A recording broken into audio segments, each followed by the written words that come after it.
afraid of the dark. You should be.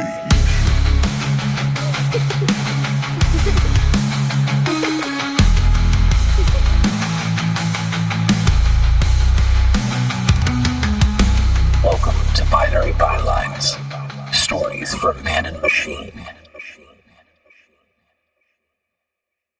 Our first story today is called The Echo.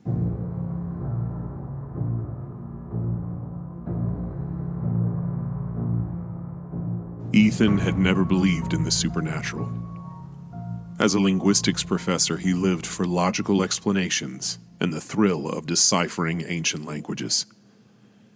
His colleague, Dr. Megan Perkins, had the same passion, though her drive seemed more relentless.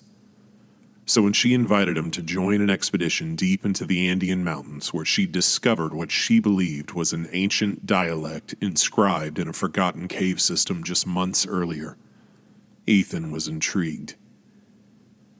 Megan claimed the language was unlike anything ever recorded.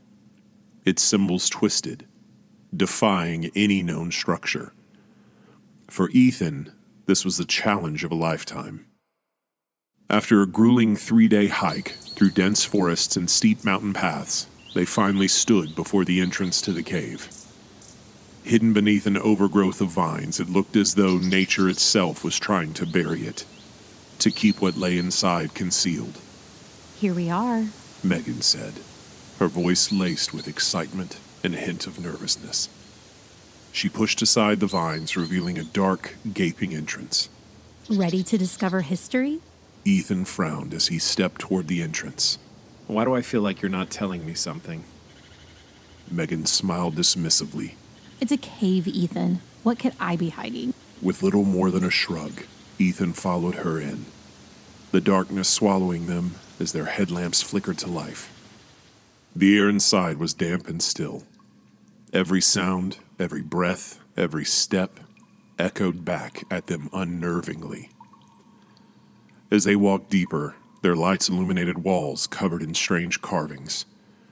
Sharp, angular symbols that seemed chaotic, almost as if they had been carved in a frenzy. Ethan ran his fingers over the jagged lines, and a sense of unease prickled at him. Megan, these don't follow any language pattern I've ever seen.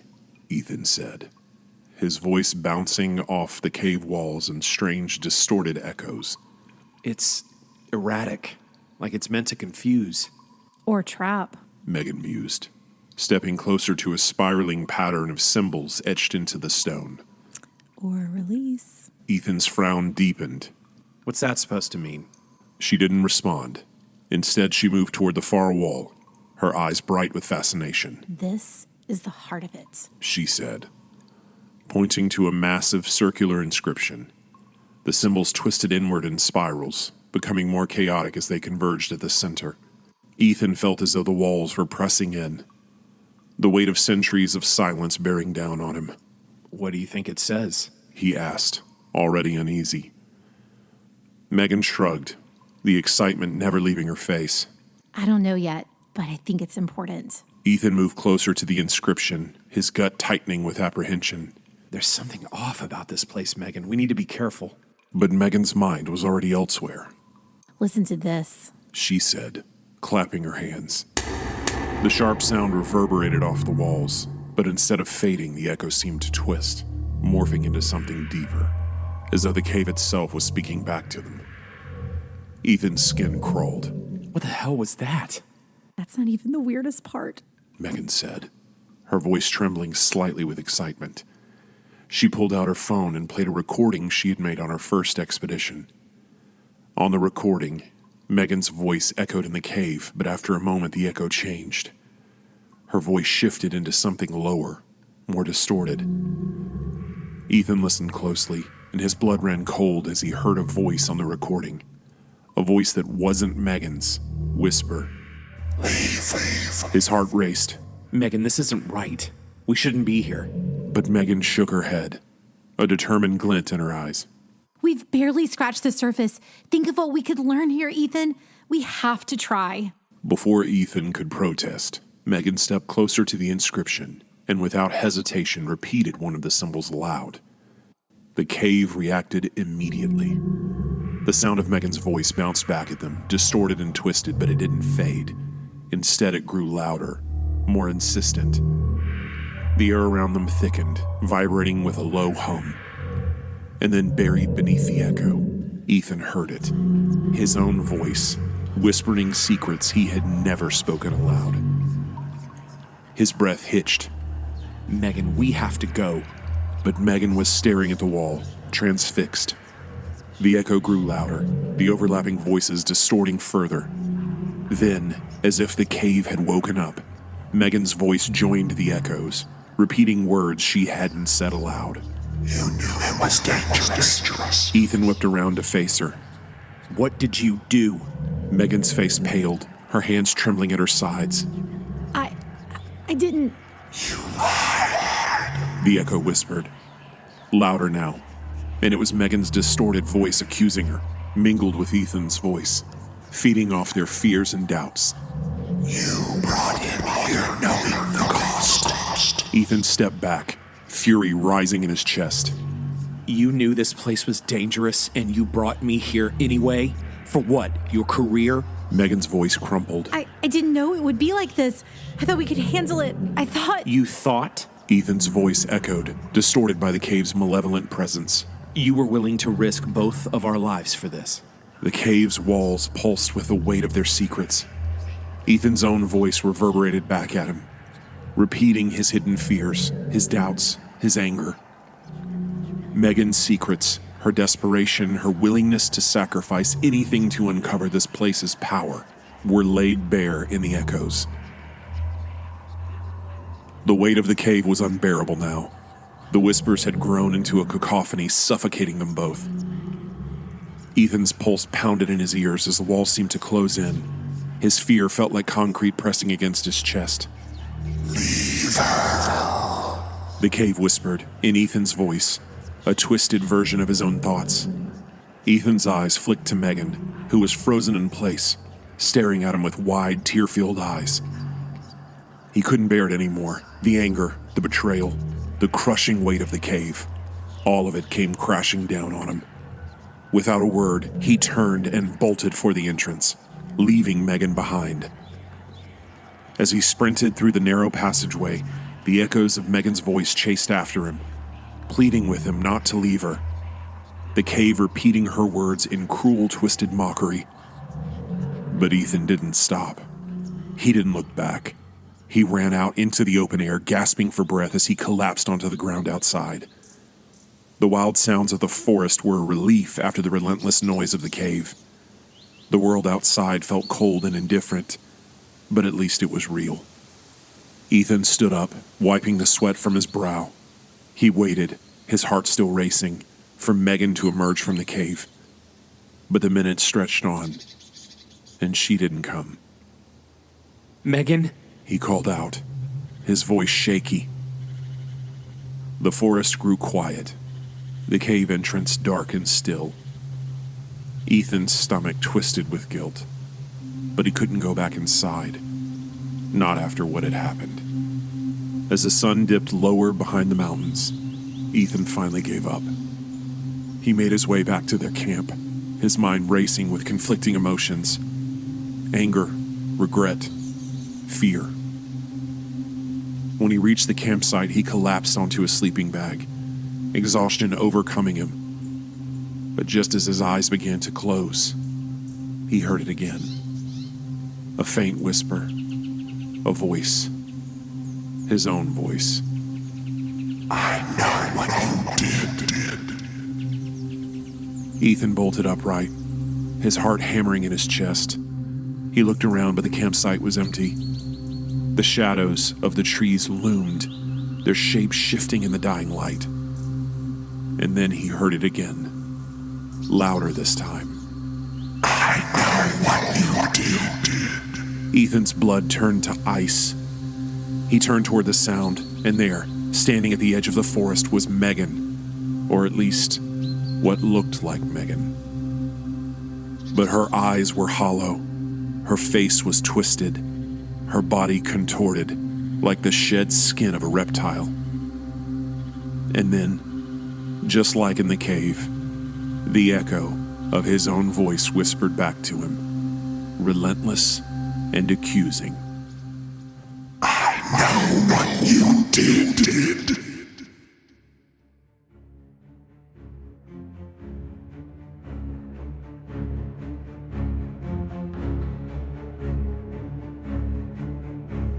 If you ever find yourself in the quiet stillness of an ancient place, or hear your own voice bounce back in the darkness, remember, not all echoes are your own. Some carry the weight of centuries.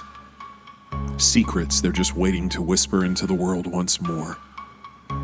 So, dear listener, tread carefully.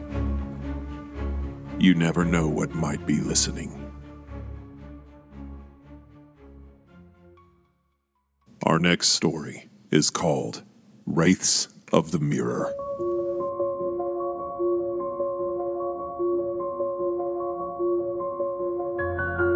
Nestled on the edge of a forgotten town, the abandoned mansion of Caldwell Hollow had always been an object of curiosity. Its windows, clouded with dust and time, reflected nothing of the world outside. Overgrown vines twisted up its stone walls, and the gate, rusted and leaning, stood as a warning more than an invitation. To the people of the town, the house was a reminder of the stories best left untold, of a past too grim to revisit. But it was precisely this grim reputation that drew Sarah and her brother Jake to the mansion. Sarah had spent years chasing ghost stories, collecting fragments of haunted history from across the country. Now, with Jake by her side and a camera in her hand, she was determined to capture definitive proof of the supernatural, something no one could deny. Are you sure about this? Jake asked, glancing up at the decaying structure. His apprehension was obvious, though he tried to mask it with a half-hearted smile. Sarah nodded, her excitement unwavering. This place is perfect. Caldwell Hollow is famous for the legends of the mirror wraiths. People say the mansion's mirrors reflect not just your image, but your soul, and sometimes what's left of the people who once lived here. Jake's skin crawled at the mention. He had heard the stories growing up, the tales of people who had wandered inside, only to emerge changed, as if something had been stolen from them. The front door creaked ominously as Sarah pushed it open, revealing a dark, musty hallway. Their flashlights cut through the gloom, casting long shadows against the peeling wallpaper and dust-covered floor. Let's stick to the main rooms first. Sarah suggested. The mirrors are supposed to be in the parlor and the master bedroom. We'll start there. Their footsteps echoed faintly, mixing with the subtle groaning of the old house. The air was thick with disuse, each breath tainted by the scent of mildew and rot. But Sarah's determination kept her moving, pushing past the growing sense of unease that clung to them like a shadow. As they approached the parlor, they spotted the first of the mansion's famed mirrors. It stood at the far end of the room, framed in dark wood intricately carved with symbols and faces, some human, others twisted and monstrous. The glass was smeared with dust, but as Sarah wiped it clean, a chilling sensation washed over her. For a moment she thought she saw a figure move in the reflection behind her, just a shadow, quick and elusive. But when she spun around, there was nothing. Did you see that? She asked. Her voice hushed. Jake glanced nervously around the room, shaking his head. See what? Sarah narrowed her eyes, her gaze darting between the mirror and the empty room. She swallowed hard, forcing herself to focus. Never mind. Let's set up the equipment. Jake unpacked the camera and audio recorder, keeping a wary eye on the mirror as Sarah positioned herself in front of it. She stared at her reflection for a long moment, waiting for something, anything, to happen. But the image that looked back at her was just her own, framed by the empty room behind her. This is where it's supposed to happen. Sarah whispered, her voice carrying a note of excitement. The wraiths. They're said to appear when you ask for them. Ask for them? Jake muttered, clearly skeptical. And what exactly are we asking for, Sarah? She grinned at him mischievously, raising her voice just enough to disregard her brother's questions completely. Wraiths of Caldwell Hollow, show yourselves. For a moment, nothing happened. just awkward silence. But then as the seconds stretched out, the air seemed to shift. The temperature dropped suddenly, and the faint sound of whispering filled the room, low and unintelligible, like voices carried on the wind. Sarah's heart raced. She turned back to the mirror, her breath catching in her throat. Her reflection was still there, but now it wasn't alone. Behind her, in the darkened corners of the room, shadowy figures began to take shape. They were barely visible at first, indistinct smudges of darkness, but as the moments passed, they grew clearer. Elongated bodies with faces twisted in sorrow and rage. Jake, Sarah's voice trembled as she reached for her brother, never taking her eyes off the mirror. Jake stood frozen, his gaze locked on the reflection. Sarah, let's get out of here. Before she could respond, the shadows in the mirror moved. One of the figures, a tall, gaunt wraith with hollow eyes, stepped closer, its face contorted into an expression of silent despair. Its hand reached toward the glass, fingers splayed wide as if trying to push through to the other side. Sarah stumbled back, gasping for breath. it's real.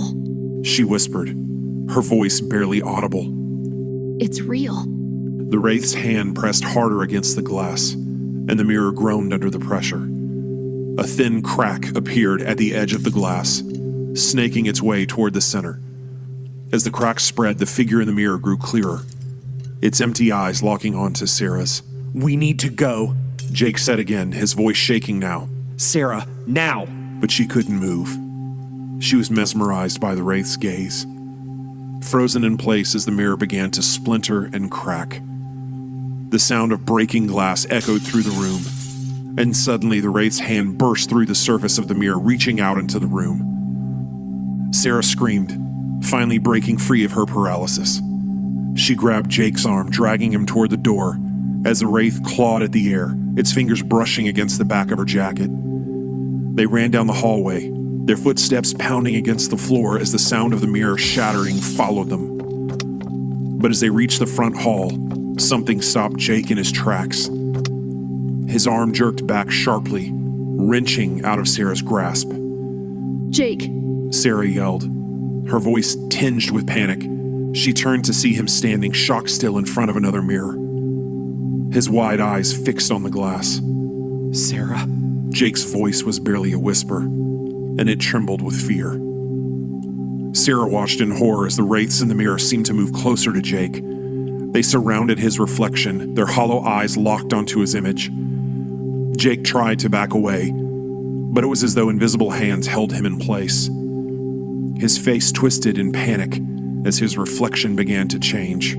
Jake, don't look. Sarah screamed, rushing toward him, but it was too late. His reflection warped, the skin of his mirrored self stretching and twisting grotesquely. His eyes, once filled with fear, became hollow, dark voids. His mouth stretched into an unnatural grin as the wraiths pulled him deeper into the reflection. Sarah watched, helpless, as the real Jake began to convulse, his body shaking violently as his limbs contorted. His fingers clawed at the air, his eyes bulging with terror.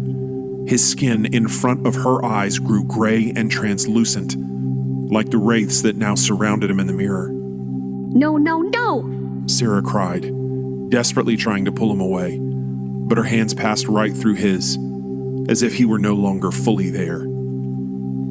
Jake's reflection was nearly gone now, fully transformed into one of the wraiths. His real body began to shimmer, slowly merging with the mirror.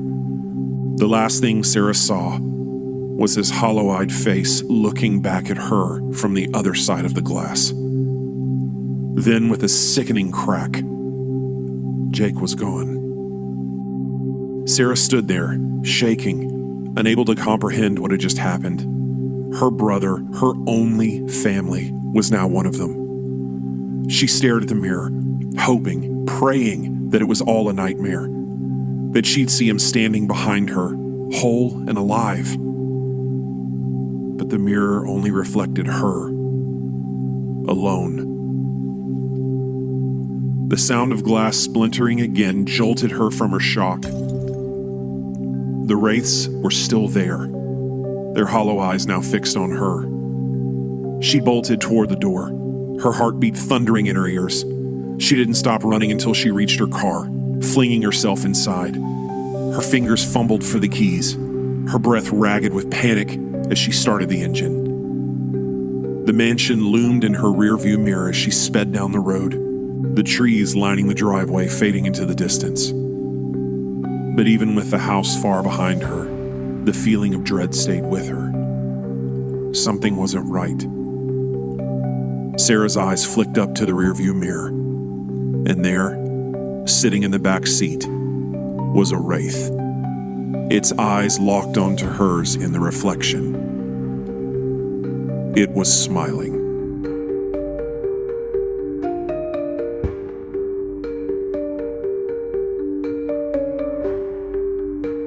Sometimes it's not what you see with your own eyes that haunts you, but what lingers in the reflection. Be careful where you look, and always remember, not everything reflected back is merely a shadow. So until next time, stay away from mirrors that seem to watch you back.